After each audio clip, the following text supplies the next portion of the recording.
Okay, let's unpack this. If you've been feeling just, tired all the time, really run down, we're doing a deep dive today into something called ferritin. It's this tiny protein, but it might just hold the key to your energy levels. It really might, and it's more than just like your body's iron storage tank. Okay. So what else? Well, it can also be a clue, almost like a little flag, signaling things like inflammation or maybe other issues going on under the surface. Interesting. So dual purpose then. Exactly. And we're pulling this info from a really helpful local source, Ferritin Blood Test in Glossop, your local guide by Blood Test UK. Our mission today is pretty straightforward. Just quickly explain what ferritin does and why checking your levels is, honestly, maybe one of the easiest steps you can take to feel better. Especially for listeners right there in the Glossop area, which this guide focuses on. Precisely. So fundamentally, ferritin, it's a protein, and its main job is storing iron, like a little savings account for iron. That's a great way to put it. It holds onto iron and then releases it when your body, actually needs it. Super important for energy. Okay. But here's something really fascinating from the Blood Test UK Guide the Protection part. It doesn't just store the iron, it sort of keeps it locked up safely. Free iron just floating around can actually damage your cells. So ferritin stops that.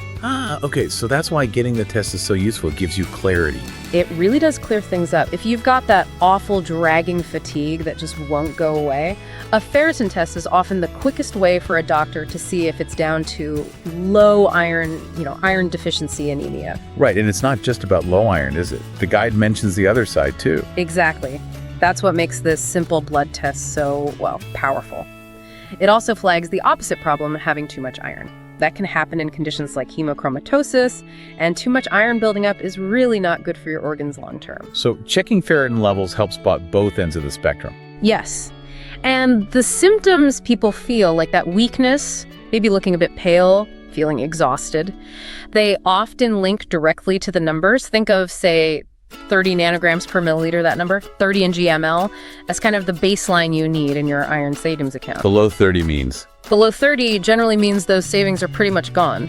You likely need to get more iron somehow. Okay. And what if the numbers are really high? You mentioned inflammation earlier. Yeah, that connects back to ferritin acting like that warning signal. Your levels shoot up, maybe above 300 ng/ml. The guide from Blood Test UK confirms this often points towards chronic inflammation somewhere in the body, or possibly liver issues.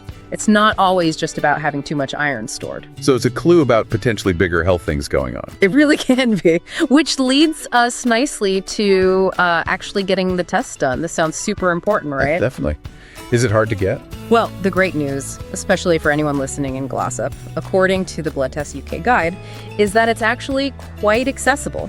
It's not some complicated, hard-to-find test. You can often get it done right there in your community. Oh, that's good to know. Like where specifically?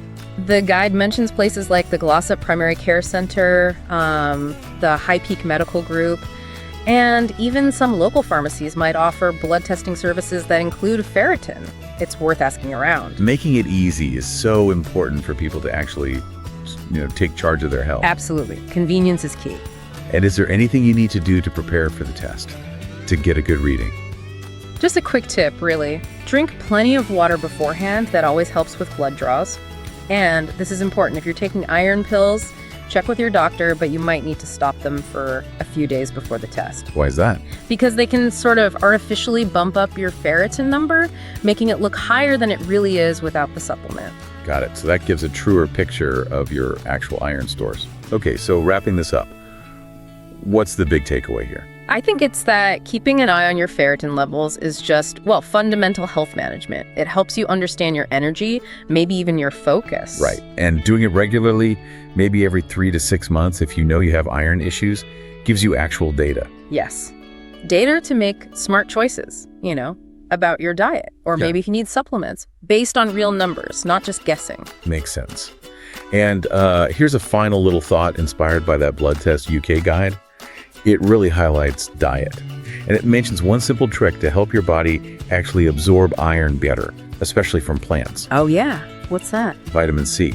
Apparently, vitamin C helps your body grab onto the iron in things like spinach, lentils, beans. Ah, interesting. So like having orange juice with your cereal or squeezing some lemon juice on your lentils, maybe eating bell peppers with your spinach salad. Little things can make a difference in absorption. That's a great practical tip. Of course, the guide always recommends And we do too.